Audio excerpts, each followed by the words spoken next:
The first letdown that you have, it's pretty strong. It's been a couple hours, so there's a lot of milk that comes out initially. So if you're pumping, you'll notice spray, spray, spray, and then dribble, dribble, nothing, nothing, nothing, nothing.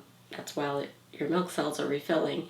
So with bottle feeding, you can stop every half an ounce or so and just stop and mimic that flow where they have to wait for the refilling. So you can stop every ounce. Probably at this age, when they're a couple weeks old, they're probably only taking 2 ounces-ish.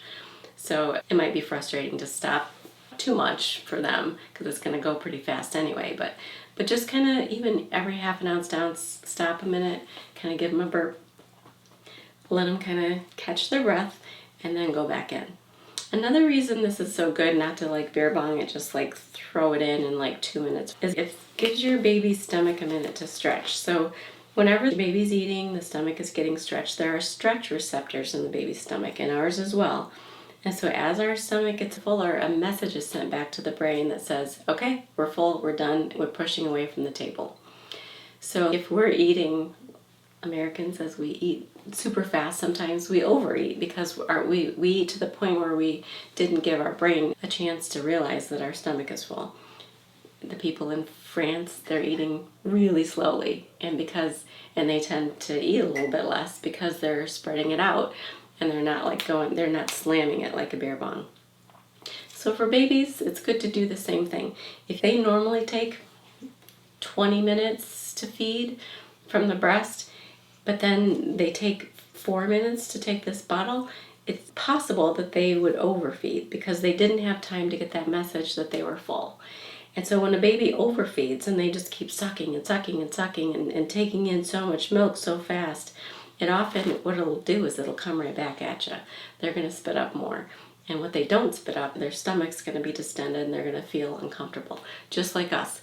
If we have a hot dog eating contest and we're trying to bypass our brain and just get as many hot dogs in as we can, we're going to be pretty uncomfortable, and we might spit that up too in a gross way. But making sure that you give your baby time to have the bottle kind of be almost like it is with the breast in terms of timing. This is something to share with your daycare provider as well.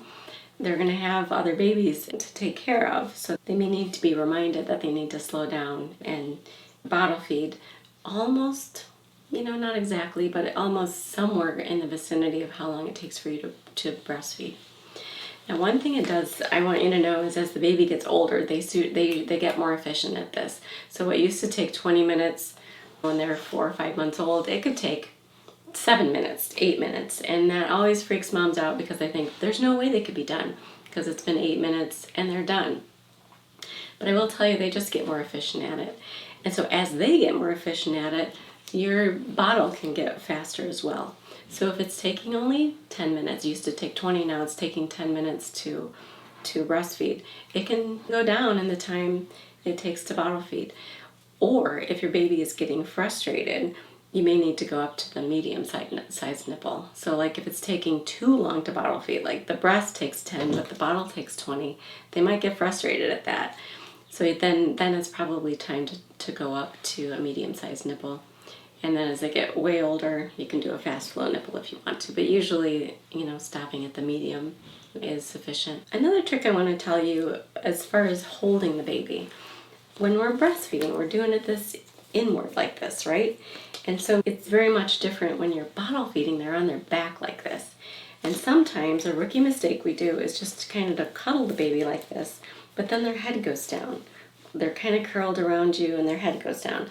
But if you put your chin down like this and you try to swallow, it's very uncomfortable. There's no way I could take in a full bottle like this. So when you're bottle feeding, you may need to take your hand and kind of support the upper back, and just like a piece of fruit, the baby's head goes back in that area so they can tilt their head back more into a sniffing position. Just like us, when we take a drink, we tilt our head back.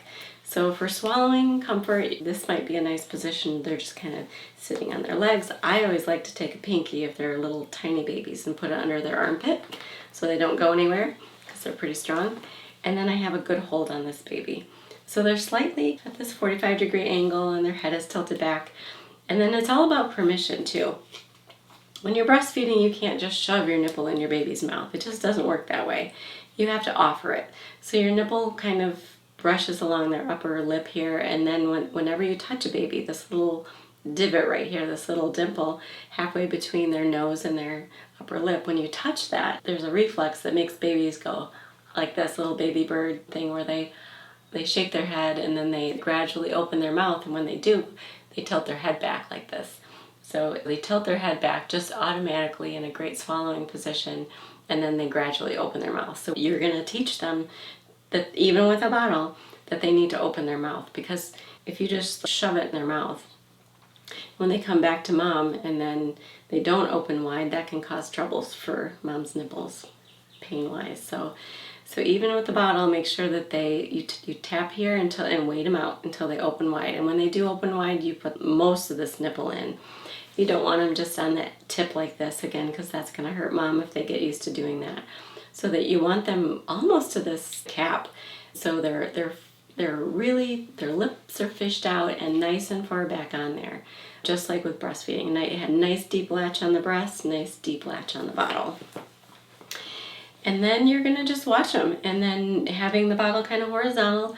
If they get a distressful look in their face, stop and let them recover. They may be choking, they may be needing to take a breath. Whatever it is, give them a minute and then just wait for permission again to go in.